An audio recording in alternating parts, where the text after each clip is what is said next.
Hello and welcome to Go Ballistic, the Scottish Sun's Euro 2024 show. And what a morning we've got. Finally, we've got a result. We are still in it. On this episode, you hear from Sunsport columnist Kris Boyd about last night's 1-1 draw with Switzerland Cologne. We'll speak to our football editor, Derek McGregor, who is now with the Hungarians, our opponents, in the big must-win game in Stuttgart on Sunday night. And we decided, at last, we've done so many of these shows, it's time that we brought a big mug in the show.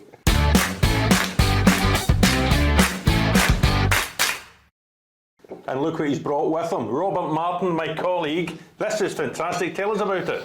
As a guy who does kind of Scottish football caricatures called football tweets, so he waited until the squad was announced at the very last minute and then released the mugs with all 26 players as they are on them, and there was a little Tommy Conway and a little James Forrest at the bottom, as you can see as well. So one of these. Half the size of anyone else. Now, we're not quite filling it with champagne yet, but on Sunday night could we be? Yeah, I think so. I think we're where we thought we'd be at this stage. I mean, the Germany game was awful for a number of reasons, but the more we see Germany, the more they're starting to look like a team who could go on and win the tournament, which maybe we didn't really think at the start. Yeah. So we could have gone to Germany, we could have played them off the park, we could have lost 1-0, we could have emerged with credit like we did in the opening game in France '98. But then what we've done is we've gone on, we've drawn last night like we did with Norway in '98, and now we're going to go into the game that everybody thinks we can win, like we did with Morocco in 1998. Saying that, come on. And that was one of the worst that's one of the worst mornings you've ever woken up as a Scotland fan. We're due a performance and a result in a final group game. We had that with Croatia a couple of years ago as well, where we get the draw with England, we go into the last game, we think this is the one, this is the game we're going to get through.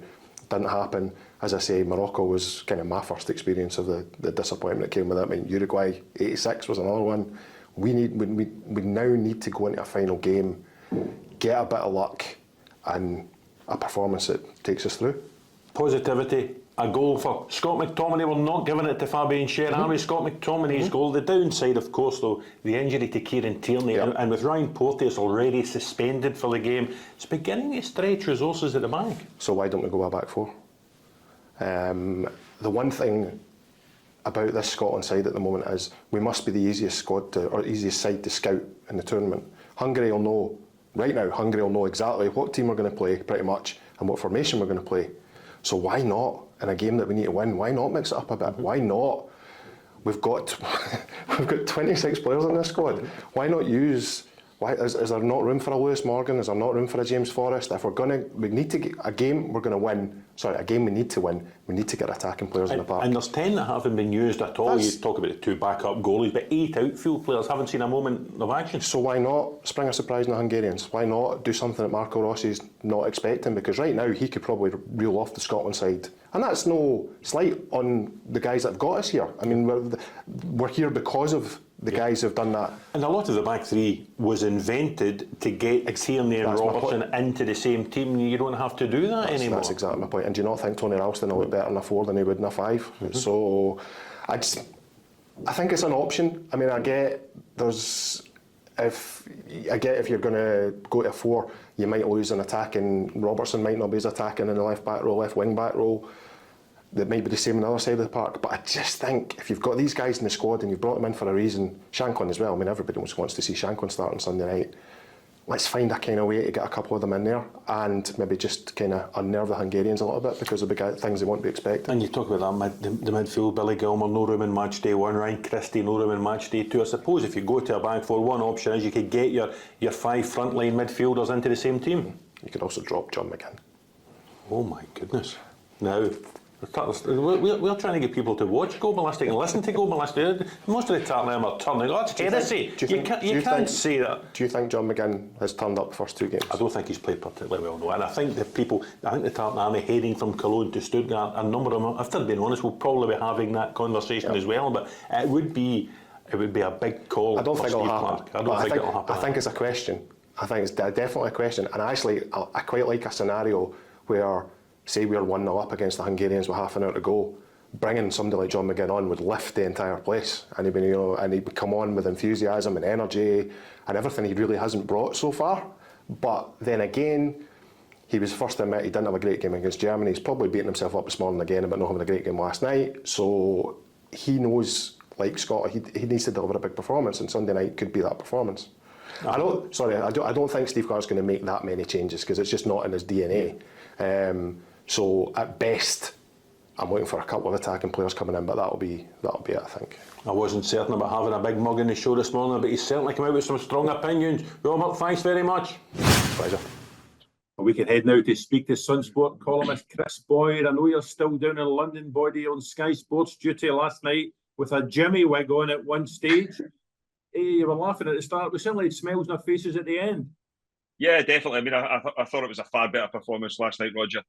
From start to finish, I must add, there was little periods where we had to defend, but we done that. And looking at it, it gives us a fighting chance come Sunday, and that's all we're asking for. The last thing you'd want to do is go to another tournament, and after 2 games, you're ready for home. There's an opportunity now come Sunday to go and make history, and I think that will be the message from Steve Clarke, that go and do it. Listen, there's nothing stopping this group of players. They have back-to-back Euros. They have been written off numerous times. I think there was a lot of criticism flying around after on Friday, but rightly so, because at the end of the day, you can't be praised when you hit that level, and then when you drop below it and be immune to criticism, you're going to have to deal with that and respond. And that's exactly what Scotland done last night. I thought they were very good in periods, but overall, Steve Clarke will be delighted. The only blip you would say was the way that we lost the goal. It could have been avoidable. But saying that, I thought after the bad play, I think first Hanley and then into Ralston. Ralston, he just looked. In fact, he didn't look. He just played it back. After that, though, Roger, I thought Tony Ralston recovered and actually finished the game very strong. Yeah. The other negative, of course, Chris, the injury to Kieran Tierney. It looks as if he'll be out for the rest of the tournament. Is that just Scott McKenna coming in? He's come off the bench both games for Tierney so far. Will he get a start against Hungary in Stuttgart? Yeah, well, obviously a lot of people would say that we play 3-5-2 to get Kieran Tierney and Andy Robertson in the same team. I don't expect Steve Clarke to change to a back four, plain and simply because if you've worked for so long on 3-5-2 and your patterns of play and the way you're going to go and close the opposition down, and I don't expect that a change of formation. I think looking at it, the easiest thing would be to bring in McKenna, who, as you say, has came on for the last 2 games anyway. He can slot in there, and the games he's came on and he did, I think it was big header in the first game, but also last night as well. I thought he came in and done reasonably well. You know what you're getting from him, albeit he got booked for getting too close in Mbolo. But listen, that is McKenna. That's what he does, and he won't be fazed by coming in against Hungary on Sunday. It's an opportunity, but again, it's actually pretty sad, Roger, to see Kieran Tierney go off injured again. When you look at the career he's had and the highs, but there's also been some amount of lows in there, and bad injuries along the way. I said I hope he's okay, but it doesn't look good, does it? You felt as if he grabbed his hamstring, but in doing that as well, the way he fell, obviously hyperextended the back of his knee, and I hope it's not as bad as it looked, and he can be back playing football soon. But it's a blow for Scotland ahead of Sunday, but it's a bigger blow for the kid himself, or Kieran Tierney himself. He's not a kid anymore, for Kieran Tierney himself, because it's you don't want to see anybody get injured. In terms of the positive, Scott McTominay get the goal, and we are giving it to Scott McTominay. 100%. Does he look better when Gilmour plays behind him and he's got a little bit more licence to get forward, the way he did in so many of the qualifiers, Chris? I think that was the surprise on Friday night against the Germans, that he was that one that was sitting off. Well, I don't think that was the way that Scotland envisioned the game playing out. They would have wanted to get him in forward areas and get him further up the pitch, but obviously the way that the game went on Friday, that didn't materialise. But last night we've seen, Andy Robertson spoke about it, a better version of Scotland. We've seen that, and I think a better version of Scotland is Scott McTominay in that more advanced role. Sometimes he was up next to Che Adams. John McGinn was up there next to him as well.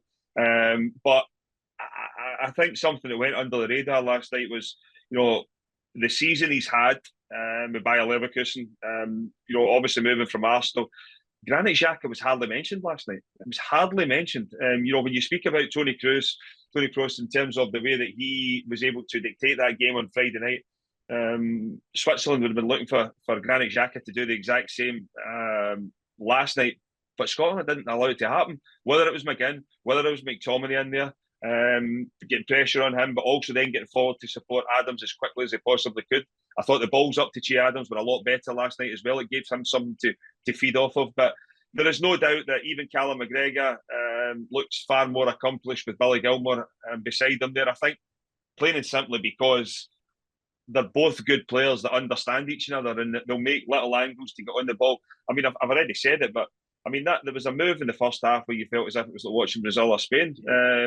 Back in the day, round their own 18-yard box, the way to pass, the cleverness round the corners, to get out of trouble. That's what Billy Gilmour brings to the team. But also, the flip side of that, he also brings a composure to everybody else, and they feel as if a lot more confident with the ball. And I thought overall it was a far better performance from everyone last night. Steve Clark's only used 16 players in the 2 games so far. We wouldn't expect, I mean, Tierney out, obviously Porteous is still suspended. You wouldn't expect any other real changes for Sunday, would you, Kris? No, I mean, there's a case to put forward. Could you see Forrest coming in? Could you see Christie coming back in? Could you see Lawrence Shankland playing? Kenny McLean's obviously played some minutes as well. They're all things that you could look at and say that could happen.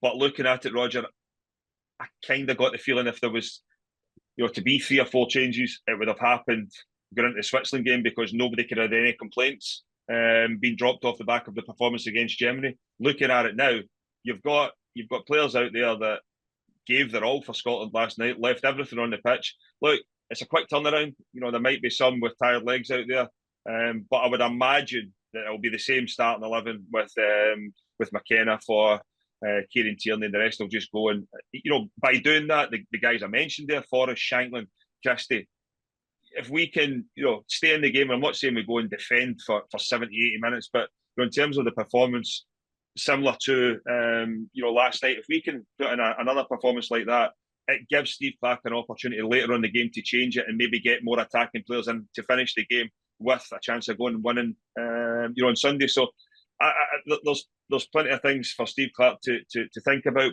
but I don't envision a lot of changes because he doesn't do it. He doesn't. It's not something that he's not someone for going in and making 4 or 5 changes. I don't expect that to happen. In 2 tiring games, they did a lot of work without the ball against Germany. They worked so hard to get that point against the Swiss last night. Steve Clark spoke after the final whistle. Kris, he's taken the team back to their training base at Garmisch-Partenkirchen. It's in the shadow of the Alps. There's that glacial melt that comes down from the mountains into the river. He says the players are going to spend a couple of days sitting in the river to recover. Now, you're a big hitter at Sun Sport. You make big decisions at Sun Sport. If it's up to you, who's going into the river to test the restorative qualities of the water? Is it Robert Grieve or is it Bill Leckie? Well, what I will say is, if you get the 2 of them to go and stand next to the mountain and talk, the hot air that comes out of the mouth, it'll melt a lot quicker and it'll get it down to the players quicker. So I would, to be fair, Leckie's more or less got his shirt off anyway, hasn't he? I mean, how many buttons did he have undone this morning? 5 or 6. And as for Grieve, as long as he's got a cake in front of him, he won't be carrying a jut. Well, I don't think you're allowed to. Dangerous carrying cakes into rivers, Kris. It might need to be Leckie. Once again, thanks very much. We'll speak to you soon. Cheers. We can now head back to Germany to our football editor, Derek McGregor. Now, Steve Clark doesn't know this, but we have a key man in the camp. Derek has seen Hungary play Switzerland and lose. Derek's seen Hungary play Germany and lose. Derek, come on. Surely Hungary can lose again for us on Sunday night. Oh, I'd love that to happen. I really would. I mean, actually, I felt sorry for Hungary, Roger. I thought on Saturday they got what they deserved. They only really turned up stages in the second half. I thought last night they had a proper go at Germany. And while Germany deserved their victory, as I said, I had sympathy for Hungary. And you look at this game, we hope a win would be enough to take Scotland through with 4 points. Any team that's got 4 points in this new look Euros has been enough to get through. Hungary, though, a goal difference already -4. They don't have a single point. Even a win for them would be unlikely to see them through to the last 16. Will they be dispirited when they arrive back in Stuttgart for the Scotland game? I think inevitably their morale will be low. I mean, they came into this tournament, Roger, in great form. I mean, I think it was something like 1 defeat in 15. And then all of a sudden they've had 2 successive defeats in a matter of days. Look, the results speak for themselves, Roger, but I do genuinely think they're a better team than the 2 defeats suggest. As I say, Saturday they got what they deserved. Last night they gave absolutely everything. And, you know, they should have at least scored. But I think, in saying that, I think, you know, with the fan base they've got, I think the players are also seriously motivated to still give their fans something to be happy about. And we all know the threat of Dominic Szoboszlai, their captain. He plays with Andy Robertson at Liverpool. Kerkez on the left-hand side from Bournemouth. We haven't yet seen Callum Styles from Sunderland. He's been on the bench for the 2 games. We've spoken before on Go Ballistic about Martin Adam, the big burly striker who's come off the bench twice. Varga, who scored, of course, against the Swift last Saturday. Is there anyone else in that team Scotland should be wary of, Derek? I think Hungary they've got very good width. I mean, I thought last night that was a good feature, particularly in the counter-attack. They were electric. Kerkez down the left, Bola down the right. Some of the deliveries into the box were terrific. Varga had a great chance to make it 1-1. Brilliant ball in. He's got a header from 6 yards, puts it over. You know, if there's a particular criticism, they've not been clinical enough in certain moments. But they're a strong, powerful side with a bit of pace. They've got trickery. This is still quite a test for Scotland, Roger. Cards on the table, Derek. When you headed out to Europe, before it all kicked off, if you'd been given this scenario, Scotland last game in Stuttgart, could beat Hungary to get to the last 16, would you have taken that? I think we would have all taken it, Roger. I think still to have a chance going into the last game is fantastic. And, you know, although I was watching Germany-Hungary last night, afterwards, believe me, I was thrilled with, you know, when we opened the scoring. It was nerve-wracking thereafter, but it was great to see us get the point that keeps it alive. And that's all we could have asked for. Excellent. Derek, listen, I know you've got a busy couple of days. You're now going to be following the Hungarians up until this game on Sunday night. Thanks very much for coming and Go Ballistic again. Take care. All the best, Roger.